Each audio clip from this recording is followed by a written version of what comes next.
નમસ્કાર વિદ્યાર્થી મિત્રો, હરેશ સિયાળ યુટ્યુબ ચેનલ પર તમારું સ્વાગત છે। આજે આપણે શીખવાના છીએ 2 અંકના વદીવાળા ગુણાકાર। આ સિવાય જો તમારે બીજા દાખલાની ગણતરી કરવી હોય તો આપણી ચેનલની અંદર જે ગુણાકારનું પ્લેલિસ્ટ છે ત્યાંથી તમે વધુ દાખલાની ગણતરી કરી શકશો। તો ચાલો આપણે આજે ગુણાકાર કરવાની શરૂઆત કરીએ। આજના આપણા પહેલા દાખલાની રકમ છે 52 × 35। હવે જ્યારે આપણે દાખલો ગણવાની શરૂઆત કરીએ ત્યારે સૌથી પહેલાં યાદ રાખવાનું કે જ્યારે નીચે 2 અંક હોય એકમ દશક ત્યારે સૌથી પહેલાં શું કરવાનું છે, 0 મૂકવાનો છે અને ત્યાર પછી આગળ છે એ ગણતરી કરવાની શરૂઆત કરવાની છે।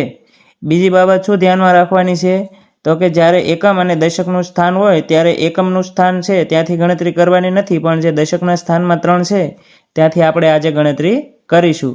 એટલે કે 3નો ગુણાકાર ક્યાં સુધી કરવાનો છે, 2 સુધી।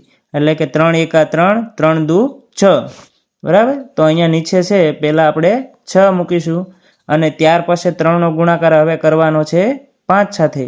એટલે કે 3 × 5 = 15, બરાબર। 3નો ગુણાકાર છે એ ઉપરની બંને સંખ્યા સાથે થઈ ગયો છે। ત્યાર પછી આપણે 5નો જે ગુણાકાર છે એ ઉપરની બંને સંખ્યા છે તેની સાથે કરવાનો છે। તો હવે આપણે 5નો ગુણાકાર કોની સાથે પહેલાં કરીશું, 2 સાથે। એટલે કે 5 × 2 = 10 અને 10 છે એ ડાયરેક્ટ 10 મૂકવાના નથી, પણ એનું શૂન્ય છે એ નીચે મૂકવાનું છે અને એની વધી ક્યાં મૂકવાની છે, 5ની ઉપર, બરાબર। એના ઉપર 1 મૂકવાના છે। ત્યાર પછી હવે 5નો ગુણાકાર કોની સાથે કરીશું, ઉપરની 5 સાથે। એટલે કે 5 × 5 = 25 અને 25 ને 1 = 26, બરાબર। તો અહીંયા શું કરવાનું છે, આપણે નીચે 26 મૂકવાના છે। ત્યાર પછી આપણે છે એ આગળ ગણતરી કરવાની છે। હવે શું કરવાનું છે આપણે તો કે ઉપરની જે સંખ્યા છે બંને એની સાથે ગુણાકાર થઈ ગયો છે। હવે જે આપણી નીચે સંખ્યા છે એનો આપણે શું કરવાનું છે, સરવાળો કરવાનો છે। એટલે કે 0 0 અને નીચે આવશે 0। ત્યાર પછી 6 ને 6 = 12, 12નો બગડો અને વધી ક્યાં મૂકવાની છે, હવે અહીંયા નીચે જે 5 છે તેના ઉપર મૂકવાની છે। હવે ઉપર વધી મૂકવા જવાની નથી, બરાબર, કારણ કે આપણે આ જે ઉપર અને નીચે જે 2 સંખ્યા છે એનો આપણે સરવાળો કરીએ છીએ। એટલે 6 ને 6 = 12, 12નો બગડો અને વધી આવી 1।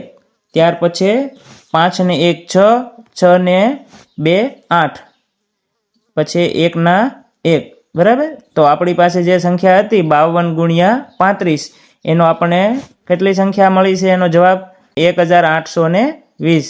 આ પ્રમાણે છે એ આપણે ગણતરી ક્યાંથી કરવાની છે અને ક્યાં આપણે સરવાળો કરવાનો છે એ ખાસ ધ્યાન રાખવાનું છે। અને વધી કઈ રીતે મૂકવાની છે જો તમે એકવાર યાદ રાખશો એટલે તમારે ગણતરી કરવામાં હવે દર વખતે ભૂલ પડશે નહીં।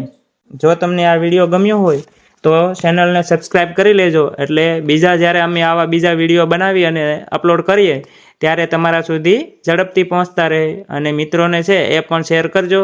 વિડીયો ગમ્યો હોય તો લાઈક કરજો। Thank you.